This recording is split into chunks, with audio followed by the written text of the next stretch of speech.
నమస్తే, welcome to hash tag you. నేను మీ రాజేష్. భారతీయ జనతా పార్టీలో నయా ట్రెండ్ కనిపిస్తోంది. తాజాగా రెండో జాబితా విడుదల చేసింది. పార్లమెంట్ అభ్యర్థులది మొన్న 3 రోజుల క్రితం మొదటి జాబితా రిలీజ్ చేసింది. ఈ జాబితాలో ఒకసారి చూస్తే ఇతర పార్టీల నుంచి వలస వచ్చినటువంటి నేతలకే టికెట్లు ఎక్కువ శాతం ఇచ్చినట్టుగా తెలుస్తోంది. వచ్చే ఎన్నికల్లో బీజేపీ అత్యధిక స్థానాలు సంపాదించి మూడోసారి నరేంద్ర మోదీని ప్రధానమంత్రిని చేయాలనే లక్ష్యం మాత్రమే ఇవాళ కమలనాథులు ఆ దిశగానే పావులు కలుపుతున్నట్టుగా తెలుస్తుంది. ఇందులో భాగంగానే బీఆర్ఎస్ పార్టీ నుంచి వచ్చినటువంటి 3 రోజుల క్రితం పార్టీలో చేరినటువంటి 4 నేతలకు కూడా బీజేపీ టికెట్లు ఇచ్చారు. దీనిపై గత కొంతకాలంగా బీజేపీలో పనిచేస్తున్నటువంటి సీనియర్ నేతలు తీవ్ర అసంతృప్తికి కూడా గురి చేస్తున్నారు. అయితే ఇది సహజమే కావచ్చు, కానీ మొదటి జాబితాలో కూడా ఫిరాయింపుదారులకే పెద్దపీట వేశారు. ఇక రెండో జాబితా కూడా అంతే సంగతిగానే కనిపిస్తోంది. ఇక మూడో జాబితాలో రాబోయే 2 సీట్లు కూడా కొంత ఫిరాయింపు నేతలకు ఇవ్వడం ఖాయంగా కనిపిస్తోంది. దీంతో మెజారిటీ శాతం ఇవాళ బీజేపీ పార్టీలో ఫిరాయింపుదారులకే ఎక్కువ సీట్లు పార్లమెంట్ ఎన్నికలకు కేటాయించినటువంటి నేపథ్యం ఉంది.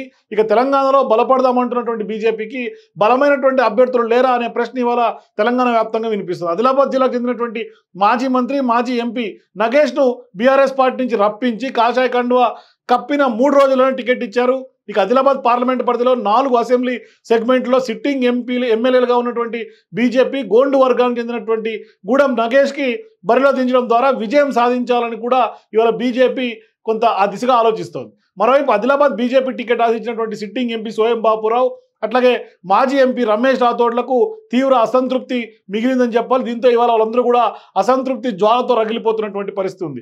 అయితే పార్టీలో ఉన్నటువంటి తమను కాదని బీఆర్ఎస్ పార్టీ నేతలకే టికెట్లు ఇస్తారా అంటూ కూడా వారందరూ ఇవాళ బీజేపీ అధిష్టానం మీద మండిపడుతున్నారు. పార్టీకి ఎవరూ లేని సమయంలో బీజేపీలో చేరి పోటీ చేసి ఎంపీగా గెలిచానని సోయం బాపురావు అంటున్నారు. మరి పార్టీలో తనకు అవమానం జరిగిందని, పార్టీ మారిపోవడానికైనా కూడా సిద్ధమని కూడా ఆయన వర్గీయులు కొంతమంది చెప్తున్నటువంటి కొంత అంశం. మహబూబాద్ ఎస్టీ రిజర్వ్డ్ పార్లమెంట్ నియోజకవర్గం నుంచి బీఆర్ఎస్ పార్టీకి చెందినటువంటి ప్రొఫెసర్ సీతారాం నాయక్ను బీజేపీ బరిలో దించింది. ఇటీవల వరంగల్ జిల్లా పర్యటన సందర్భంగా కేంద్ర మంత్రి కిషన్ రెడ్డి కూడా సీతారాం నాయక్ ఇంటికి వెళ్లి మరి పార్టీలకు రావాలని ఆహ్వానించారు. ఢిల్లీకి పిలిపించి ఆయనను కొంత కేంద్ర నేతలతో కూడా కాషాయ కండువా కప్పి ఎన్నికల బరిలో దించారు సీతారాం నాయక్ను. అయితే మాజీ బీఆర్ఎస్ ఎమ్మెల్యే సైదిరెడ్డిని కూడా నల్గొండ ఎంపీ బరిలో దించారు. ఇక బీఆర్ఎస్ పార్టీకి గుడ్ బై చెప్పినటువంటి సైదిరెడ్డి కమలం పార్టీలో చేరినటువంటి 3 రోజులకే టికెట్ ఇచ్చినటువంటి పరిస్థితి కనిపిస్తుంది.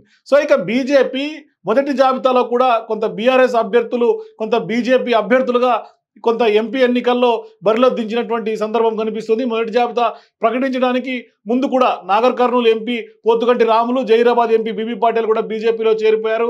వారికే టికెట్లు కేటాయించారు. సో ఇక పోతుగంటి రాములు కుమారుడికి కొంత టికెట్ ఇచ్చినటువంటి పరిస్థితి. ఇప్పటికే 9 మంది అభ్యర్థులను కూడా మొదటి జాబితాలో ప్రకటించింది బీజేపీ.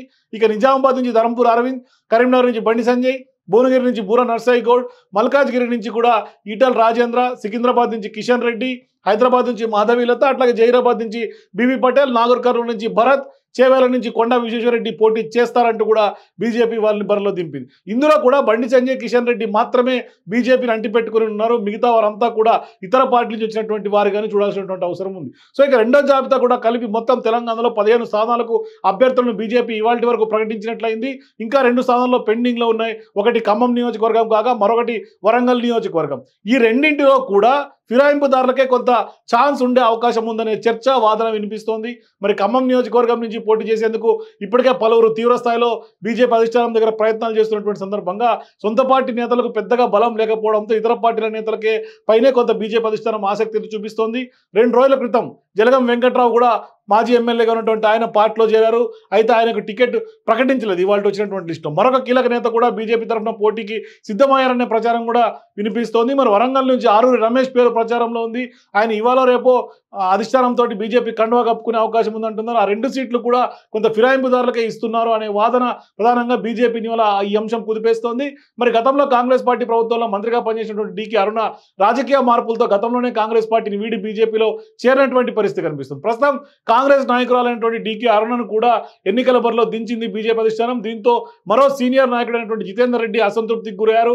తాజాగా సీఎం రేవంత్ రెడ్డి కూడా ఇంటికి వెళ్లి మరీ కలవడంతో ఆయన కొంత కాంగ్రెస్ గుటికి వచ్చే అవకాశాలు కూడా లేకపోలేదు. సో ఇక మెదక్ పార్లమెంట్ పరిధిలో ఉన్నటువంటి మాజీ ఎమ్మెల్యే రఘునందన్ రావును దించింది బీజేపీ అధిష్టానం. మరి రఘునందన్ రావు కూడా గతంలో టీఆర్ఎస్ పార్టీలో పనిచేసినటువంటి అనుభవం, ఆ పైనే బీజేపీ తీర్థం పుచ్చుకొని దుబ్బాక ఉప ఎన్నికల్లో ఎమ్మెల్యేగా గెలుపొందినటువంటి నేపథ్యం. సో ఇక పెద్దపల్లి పార్లమెంట్ పరిధిలో బీజేపీ అభ్యర్థిగా ఉన్నటువంటి గోమాస శ్రీనివాస్ కూడా రంగంలో దించారు. ఆయన కూడా బీఆర్ఎస్లో మండల స్థాయి నేత. మొత్తం మీద బీజేపీ ఇతర పార్టీల్లో బలమైనటువంటి అభ్యర్థులకు కాషాయ కండువా కప్పి వారికే ఇవాళ బీజేపీ టికెట్లు ఇవ్వడం పైన కమలం పార్టీలో తీవ్రమైనటువంటి చర్చనీయాంశంగా మారుతుంది. బీజేపీలో ఈ నయా ట్రెండ్ అంటూ కూడా వాళ్ళందరూ కూడా సొంత పార్టీ నేతలు ఇవాళ బాధపడుతున్నారు. సొంత పార్టీ నేతలపైన ఎందుకు నమ్మకం పెట్టుకోవడం లేదు బీజేపీ అనే ఒక ఆవేదన ప్రధానంగా బీజేపీ పార్టీ నేతల్లో ఇవాళ కనిపిస్తోంది. మరి రాజకీయ వర్గాలను సైతం ఆశ్చర్యానికి గురి చేస్తున్నటువంటి ప్రశ్న, గతంలో బీజేపీ సిద్ధాంత పార్టీలో చేరికలకు కొంత ఆపరేషన్లు చేసేవారు కాదు. మరి బీజేపీ సిద్ధాంతాలను పూర్తిగా కొంత ఆకలింపు చేసుకొని కింద స్థాయి నుంచి ఎదిగినటువంటి వారి నేతలకనే వాళ్ళకు కొంత ప్రియారిటీ ఉండేది. అట్లాంటి కోటాలో కిషన్ రెడ్డి అయినా, లక్ష్మణ్ అయినా, ఇంద్రసేనారెడ్డి అయినా ఇలాంటి వారంతా కూడా ఆ తరహా నేతలు కానీ, అంటే పార్టీలోనే కింద స్థాయి నుంచి ఎదిగినటువంటి నేతలు. కానీ ఇప్పుడు బీజేపీని చూస్తే మొత్తం ఇతర పార్టీల నుంచి వచ్చినటువంటి వారే కనిపిస్తుంది. కొత్త సాంప్రదాయానికి బీజేపీ తెర చుడుతోంది, శ్రీకారం చుడుతోంది. ఇతర పార్టీల్లో ఉండి డబ్బు ప్రభావం, ధనబలం, ఆర్థిక అంగబలం ఉన్నటువంటి వాళ్ళకే ప్రాధాన్యత లభిస్తోంది. దీనివల్ల కింద స్థాయి నుంచి పని చేసుకుంటూ వస్తున్నటువంటి వారికి చివరికి నిరాశ మిగులుతోంది. తమ పని చేయించుకోవడం అవసరమా అన్న భావన కలుగుతోంది. పార్టీలో చేరేవారు కూడా ప్రజా నేతల ఉంటే కానీ కాదన్న వాదన కూడా ఉంది. కేవలం బీఆర్ఎస్లో కొన్ని పదవులు అనుభవించడమే వారికి కొంత ప్లస్ పాయింట్గా మారింది.